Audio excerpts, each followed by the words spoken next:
before I give you the habits of generosity, I want to just make two quick notes. Unlike the other habits, we're going to break this habit into two sub-habits, each with their own starter, standard, and stretch habit, obviously with room to specialize as well. And the first one is generosity with your money. We're going to call that giving. And the second one that we're going to talk about is generosity with your life, and we're going to call that serving. And so again, as always, you're free to build your own custom habits as well. And the second thing is this, is I don't want you to just think about generosity to your church, as you might be thinking about this in a church context, but rather I want you to think about generosity to your church with both your money and your life as part of a wider generosity portfolio. Some people might have an investment portfolio. We want to talk about a generosity portfolio, and it includes three circles that you might include in your generosity portfolio, three primary areas. One is your church.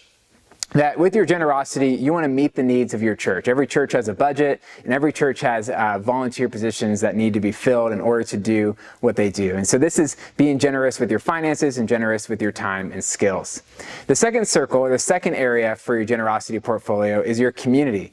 And these are the people that you're proximate to. These are the needs that maybe you know about that nobody else knows about. Needs that you come across as part of your everyday life that you're in a position to do something about, either with your money or with your skills.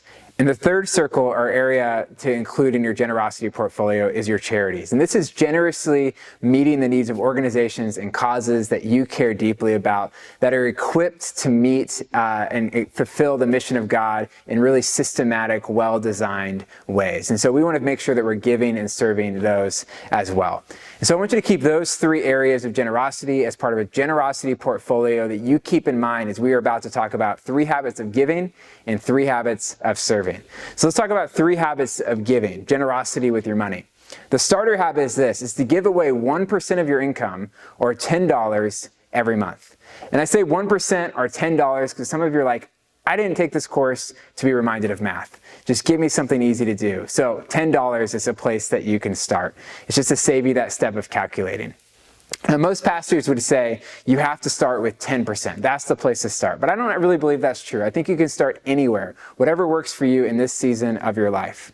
And you might feel like, look, 1% or $10 a month is not very much. But there's a good chance it's more than you might be doing right now. And again, it's not about how much you give with the starter habit. That's not really the point. The point is that you're getting started with a habit of giving. You're beginning to work the giving muscles in your life and working up to maybe giving more. And so if you think of it like a parallel to exercise, this is like the equivalent of like showing up at the gym. You're like, at least I showed up in the gym. And I did a few crunches. I could do more, but I broke a tiny sweat and I'm going to head home. This is just getting in the habit of showing up at the gym, ready to roll. That's the starter habit, just 1% or $10 every month. The standard habit is this: give away 10% of your income every month. 10% of your income every month. This one's a bit more challenging. It requires a bit more budget planning in your life, but it's very doable for most people. And for those of you who struggle with math, I'm with you. But if you make $2,500 a month, this means giving away $250 a month. Again, think of it as an equivalent to exercise. Now you're showing up at the gym and you're maybe doing an actual routine. You have some kind of ritual and you're trying to stretch a little bit more. And so 10% is the traditional percentage associated with generosity, especially in the church. It comes out of the Old Testament where God commanded the people to tithe 10%, and that's carried over into the life of the church. But I do want to clarify that that's more of a tradition rather than here's exactly how the church is supposed to give. It's more of a Christian tradition rather than a command of Jesus, but it's a good tradition. And so if you go for 10% a month, I'm not even saying that you need to give all of that to the church. Just set aside 10% and decide how you're going to give it away to your church, your community, and your charities. Again, remember your generosity portfolio. And as our final habit, the stretch habit, here's what you want to do. You want to give away 1% more of your income every year, starting at 10%. For a lot of people, they see 10% as the finish line of generosity rather than the starting line. But for Jesus, there's really no limit on how much you can give away. Again, to think of it with exercise, this is when you're not just showing up and doing a routine, but you're really going after it. You're starting to drink protein shakes, you're getting new tennis shoes, you're really going for it when it goes to generosity. And so what you want to see is over the course of your life, depending what season of life you're in, you want to see how high you can go in being generous. I've heard of people who do the opposite of a tithe, where they live on 10% and they give away 90% of their income. And they aren't, billionaires with rockets or something like that. Or you might find that 15% is your sweet spot. John Wesley, what he did is he set a cap on how much he needed to live, and then everything beyond that, he just simply gave away. And so what I love about giving, though, is that with each of these habits, you can just make it automatic nowadays. So that you can set how much you want to give to your church or to the charity that you care about, and you can just completely forget about it at that point and adjust it over time when it makes sense for you to do so. It's one of the easiest habits to keep going once you start it. Now I want to talk about 3 habits of serving. So we talked about 3 habits of giving. Let's talk about 3 habits of serving, or generosity with your life. So the starter habit is to serve your local community at least once every month. Serve your local community at least once every month. This doesn't mean you're participating in community projects once every month. Just think of these as one-off opportunities that show up in your life that maybe normally you might be tempted to ignore, but they're a good option for getting you started in the habit of serving. Again, the starter habit of serving is not meant to give you this like a radical life of service. It's meant to just get you in the habit of noticing opportunities to serve, no matter how small they seem. Maybe it's an elderly neighbor with an overgrown yard and you say, hey, could I mow that for you? Or it might be a friend who needs help moving. Instead of saying, you know what, I think I'm busy that day, you say, I'd love to. I'll bring the donuts for breakfast and the pizza for lunch. It might be a neighborhood-wide cleanup day that's happening in your neighborhood that happens once every year, and you say, yeah, I'm going to get involved with that. Or it might be a serve day that your church organizes in your community that you can join. What you're trying to do with this habit is just be on the lookout for one opportunity a month where normally you might be tempted to say no, but you're going to say yes to an opportunity to serve. And what you might find is that it's addicting, and you start with one and you try to see how many you can get. The standard habit is this: it's to serve with one of the teams at your church at least once every month. To serve with one of the teams at your church at least once every month. There's a phrase from Elton Trueblood that I've always loved, and I'll paraphrase it here. He says that we're all members of the crew, and there are no passengers.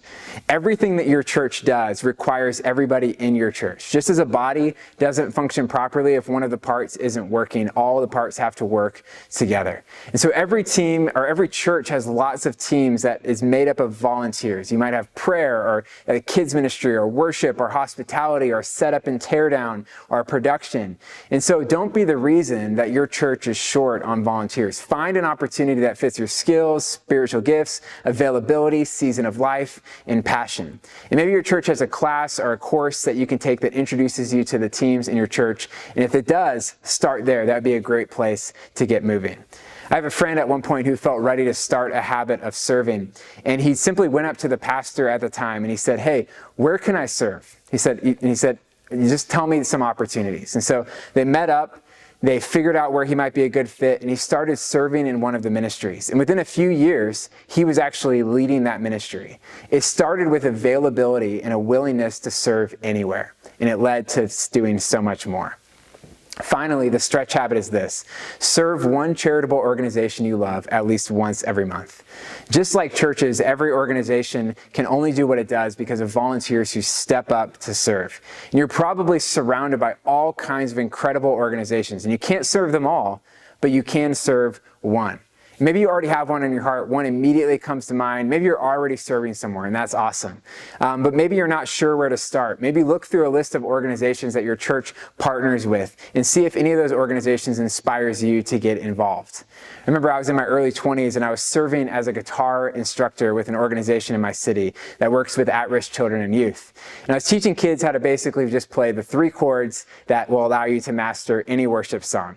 And I remember my wife came to see our recital, which is part of a bigger performance that was being put on by this organization. It had a huge choir and an improv troupe. It had dance. It had all these different things that were going on. And as she left with this urgency to say, I got to get involved with what's going on. And so she started serving with the choir. And within a few years, she ended up leaving her job at the time and started working there full time when a new job opened up. And it started with simply stepping up to serve as a regular volunteer when she felt inspired to get involved. And so whether it's generosity with your money or generosity with your life, you have no idea what starting a habit of generosity might lead to. But my hope is this, is that as you begin to start a habit of generosity, that you begin to close the gap between the life you're living and the life you're made for, and that your church is one step closer to being described the same way as the early church in Acts chapter 4, 34 through 35, which says this, "For there was not a needy person among them, because all those who owned lands or houses sold them, brought the proceeds of what was sold, and laid them at the apostles' feet. This was then distributed to each person as any had need."